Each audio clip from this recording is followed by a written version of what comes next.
Okay, may mudto na usab ka natong tanan Luzon, Visayas, Mindanao, mayong mudto Philippines, mayong mudto world, mayong mudto universe. Ada na punta mga higala na ng atong tulumanon sa kahanginan si UNA Catechesis on Air ug ako lang gihapon kini yung ubos nga alagad Reverendo Padre Edwin Academia Acab. Abeno adlaw na usab karon nga Lunes, pit sa 8 na kini sa bulan sa Setyembre tuig 2025, no? 2025 mga higala, no? So kumusta naman, no? Naghinaot kita mga higala nga ana kamong tanan sa kapiskay sa panlawas ni ining kamudtuhon. Kumusta na mga higala? Nang hinaot kita nga ana kitang tanan sa mayang kapiskay sa kapiskay sa panglawas. Abino ato di ay nga timbayaon og mayang mudto sa mga higala nga atong talahorong obispo Bishop Julito B. Cortez, ang atong station manager, si Father Rama Ata, ug ingon manusab ang ato ang talahorong obispo, Bishop Julito B. Cortez, ang tanan gyud nga mga kaparian lukop Kabisayan ug Mindanao nga maabot sa ato ang pagsibya. So Lunes karon, no? So of course, katong gisaulog karon adlaw mga higala ang kapistahan sa atong mahal nga Birhen Maria, no? Happy birthday day Mama Mary, no? Kung ganinang buntag sa iyo kay ming bata gini ng buntag ng higala kaya mong gimanyanitahan si Mama Mary dayang paghuman amo pong kuanan kanang nag dawn rosary pod me dayang paghuman amo dayong nagmisa dayon mi, no? Maria in honor of Mama Mary, and then paghuman ng potluck, no? Kagahapon mga adlaw ang higala ang atong mga kabatanon na usab diri sa Ayungon gipananguluhan sa ilahang usab nga youth coordinator si Inday Mikmik, nagpahigayon po sila sa ilang mga kalihukan alang sa mahal nga Birhen. Ilang gisayo-sayo mahigala kay matud pa nila kuan man lagi kanang klase man karon. So man nga ilang gisayo-sayo. Ala, no? So ato dayon nga timbayaon usab og mayong mudto ang atong talahorong obispo Bishop Julito B. Cortez. Abi na padayon na ta mahigala, no? Ari kita sa ato ang CBCP News Balitang Simbahan niining kamudtuhon. Bishop Almendaza in a statement called for a collective action to care for our common home. Sa ato pa usag yun mga higala sa panawagan karon sa atong talahurong obispo dito sa Diocese of San Carlos nga magiusa kita, no, sa ato ang mga gibuhaton aron atong mapanalipdan gyud usab ang kinaiyahan, lalo labi na gyud ining panahon karon nga nang hingusog mga higala kining climate change, no? Muna nga matud pa ang kuan karon, ang simbahan karon subay usab sa panawagan sa atong mahal nga talahurong Santo Papa Pope Francis kaniadto gipadayon usab karon ni Pope Leo nga maningkamot gyud kita alang usab sa pag-atiman sa atong kinaiyahan.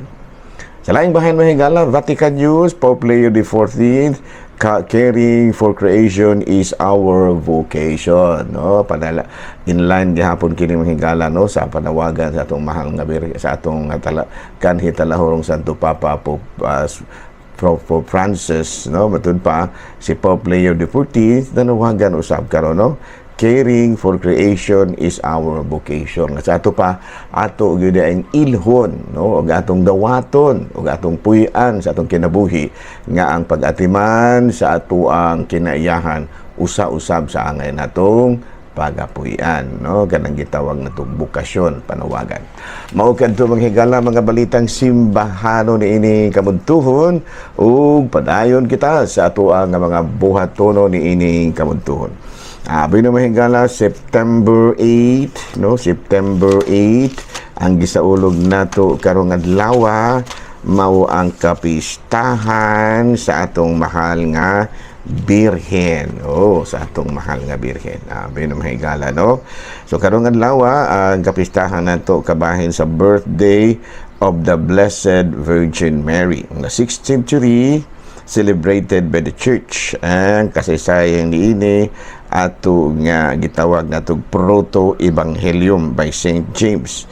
Matud pang higala, no, sa kaning si San Agustin mitudlo nga ang pagkatao sa atong mahal nga Birhen adunay kalabutan sa tahas ni Kristo sa matud pa tubos sa iyahang mga anak. Ayan, no? So karong adlaw mga higala gihinumduman nato ang kapistahan usab sa mahal nga birhen sa iyahang birthday karong adlaw. So happy birthday Mama Mary. Ngalan mga higala, no? Okay, no? Unya matud pa mga higala, padayon kita sa ato ang mga gimbuhaton. Ari na ta mga higala sa atong katikisem, ha. So atong katikisem karon no sa mga atong hisgutan. Doon ay mga question diri mga higala. Question. Abi no, the question is nga naman tang Katoliko nga kung mag-ambo ta mangluhod man gyud ta. Ang natin hinunduman mga higala nga kneeling is to express humility, it's an expression of humility, adoration, and surrender to God's presence. No, ang ato ang pagluhod mao ang atong paagi sa pagpadayag sa atong pagpaubos, sa atong pagdayig ug pagsurrender, no? Nga sa atong pagdawat sa presensya sa Dios diha sa ato ang gitawag nato sa pagdawat sa presensya sa Dios. So, sa ganito, pagpadayag sa atong pagpaubos, adorasyon ug pagdawat sa gahom sa Ginoo diha sa ato ang atubangan, no? Also expressing profound reverence, particularly during the Eucharist, when Christ becomes present and in a physical manifestation of their submission and love for God. No? Saan mo nga, dili na, nang angay ta makasabot ada, kita ra mo mga Katoliko, labi na katungkol lang sa kahibalo, gamay ra kayong gamit-gamit og Biblia sa mga laing relihiyon, mutuo po dayon tagong sa ilang itudo, dili. Ang ato ang pagluhod nagtimaan kana sa atong pagpaubos, paghimaya ug pagsurrender ngadto sa Ginoo, no? Ilabi na gayod panahon sa Santos nga misa, no, nga diin giila nato ang presensya sa Dios diha sa konsegrasyon, no, lawas ug dugo ni Kristo. Ano? Bino kung mangutana malagi dayon ning ubang mga relihiyon aba nas Biblia manluhod ta. Of course, sa Salmo 25, Kapitulo 25, versikulo 6, dali kamo, mangyukbo kita, ug musimba kaniya, mangluhod kita atubangan sa Ginoo nga atong mangbubuhat. No? Pagkaklaro kay na may gala niya. Sa Roma, Kapitulo 14, versikulo 11, kay ang kasulatan nag-ingon, tungod kay buhi ako, nag-ingon ang Ginoo, muluhod ang tanan sa akong atubangan, ug ang tanan sa akong asatanan, mangluhod ang tanan sa atong atubangan. Muna na gisulti diri sa Salmo, sa Salmo 95 versikulo 6. Doon niya sa Roma Kapitulo 14 versikulo 11. Magluhod yun. Nagra Biblia. O niya adapted kini mahigala sa medieval practice of kneeling before higher authority. Ato kining napanunod gikan sa medieval practice kay gikan ba dili ba ni original sa Pilipinas ang Catholicism, ang Kristyanismo mahigala. Ato biya puning napanunod sa mga nagtudlo kanato gikan sa gawas. Ato paduna gyud sambog ang ato ang mga religious practices influenced yun sa tagagawas, no, labi na gayud mga Europeans, mga Katsila. Nasa ato pa ang ato ang mga religious practices aduna gini sambog no influence ba, because Catholicism has been adapted into local cultures through a process called inculturation. No, kaya ang pagkakatoliko mga gimbuhaton nga gibansay sa mga Katoliko kuan siya kanang gi-adapt ni siya ngadto sa local cultures, no, sa ato pa ang kultura sa mga nagdala diri sa ato ang sa pagtuong Kristyanismo, ila pong na